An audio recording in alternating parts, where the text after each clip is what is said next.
Years ago, I read a book called The Hiding Place to my kids in our living room. It's about Corrie ten Boom and her sister Betsy, who during World War II, they were hiding Jews in their house because of their Christian convictions, and they were protecting them from the Nazis. In that book, Corrie ten Boom, she tells a story about eventually their family gets arrested, they get put in a concentration camp, and then they get moved from one concentration camp to another one. And they get put in a new cell in this second concentration camp. And when they try to go to sleep, they realize they can't sleep because the new cell block 28 is infested with fleas. It's rough. And that becomes Corrie's breaking point. She tells her older sister Betsy, like, I can't do this anymore. I can't do it. And her older sister Betsy, who ended up dying in the concentration camp, she records it saying, Corrie, I know what to do. I read it in my Bible last night. 1 Thessalonians 5 tells us to rejoice always, pray without ceasing, and give thanks in all circumstances. And so she said, Corrie, let's pause right now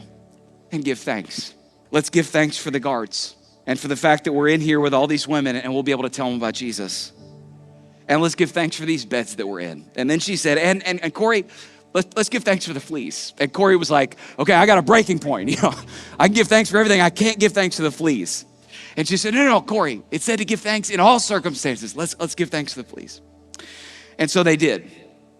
Well, over the next few months, Corrie and her sister Betsy, they began a Bible study in cell block 28, and it grew until they were gathering with all these people in cell block 28 to have worship services which were illegal in Nazi concentration camps.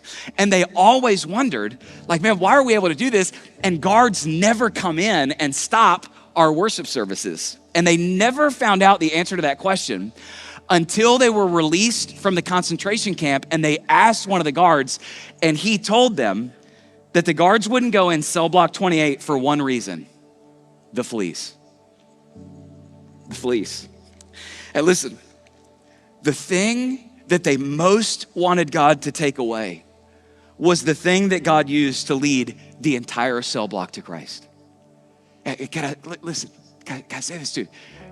You're going through some things and you're afraid. Can I tell you something? God is for you.